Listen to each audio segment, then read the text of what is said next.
आयुर्वेद में लहसुन का बहुत ही देखो, औषधि में संखिया का भी प्रयोग है, खाओगे मर जाओगे। अगर आयुर्वेद शोध करके वैद्य देता है तो वो हमारे लिए औषधि है। देखो, बहुत सी औषधियां दूषित पदार्थों से बनती है, लेकिन दूषित पदार्थ नहीं है, उसे हम औषधि बोलते हैं। हम औषधि पा रहे हैं अच्छा औषधि के रूप में। तो औषधि के रूप में जैसे किसी का गठिया बात है, गठिया रोग है, तो लहसुन बड़ा काम करता है। आप उसको कैप्सूल की तरह ले जाओ, हमने देखा है।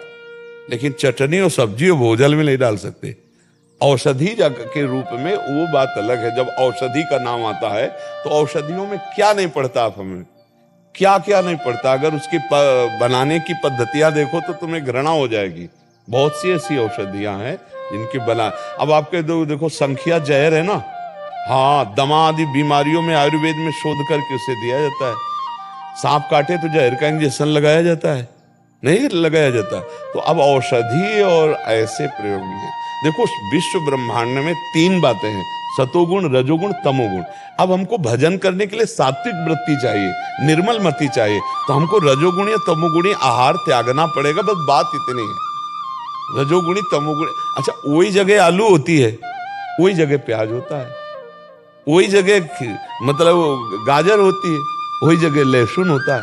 खेती में अपने लोग के किसान के तो सब देखा है, ये खेत है आलू का, ये खेत है प्याज लहसुन का, ऐसे खूब खेती होती है, बिल्कुल पवित्र भूमि में होती है। लेकिन वो तमोगुणी है, बस इस बात, वो केवल इसलिए कि तमोगुण पैदा होता है हमारे भजन में विरोधी, इसलिए उसे नहीं पाया जाता।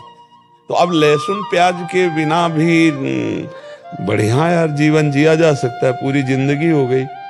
तो अब ये कि जवान को जैसा आप स्वाद दे। अच्छा, तम्बाकू में कौन सा स्वाद है?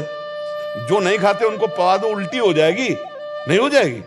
और वो बड़े स्वाद से आराम से रखे रहते और बातें करते रहते। तो भाई देखो, स्वाद अगर पकड़ लिया प्याज लहसुन का तो फिर कैसे बनेगा? बहुत से लोग ऐसे हैं जो भ्रम में फंस करके अपने जीवन को नष्ट कर रहे हैं। अरे हम कह रहे पनीर खाओ, प्रोटीन आए, गाय पालो, उसकी सेवा करो, थोड़ा दूध बछड़े को पिलाओ, थोड़े दूध का तुम प्रयोग करो, देखो अपने आप स्वस्थ हो जाओगे। अब सेवा करनी नहीं और ऐसे कह दो कि अंडे से प्रोटीन, कौन प्रोटीन वाला कितनी दिन बलवान बना रहेगा?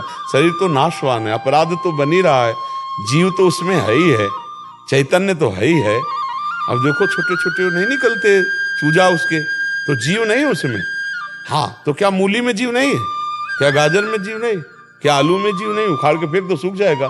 पर जीवे जीव आहार, जीव बिना जीवे नहीं, जो जिसके लिए निर्धारित कर दिया गया। हम मनुष्य हैं, हमारे लिए निर्धारित किया गया सब्जी फल फ्रूट अन्न विविध प्रकार के। राक्षसों के लिए वो राक्षसी भोजन है, हिंसक पशुओं के लिए वो भोजन, अपने लिए नहीं। तो अपने जब भगवत मार्ग में चल रहे हैं तो अपने को बचना चाहिए, समझाना चाहिए, पत्नी को समझाना चाहिए। और ना समझे तो फिर जहां तक हो, अगर नियमावली ले लो कि आप बनाओ सब्जी खाओ, हम सब्जी नहीं पाएंगे, हम नमक रोटी खाएंगे, भगवान का भजन करना, हम नमक रोटी खा के पूरी मेहनत, अभी सब ठीक हो जाएंगे। जब हम फिसल जाएंगे निष्ठा में तो सब फिसल जाएंगे। नहीं, हम नहीं पा सकते। हम नमक रोटी पा लेंगे, दही रोटी पा लेंगे, दूध रोटी पा लेंगे, लेकिन जिसमें प्याज पड़ा है, लहसुन पड़ा है, तो अलग बना के देने को तैयार है, वो कहते तुम्हारे लिए अलग बना। तो बढ़िया, फिर क्या अलग बनाओ खाओ, बढ़िया है भोजन।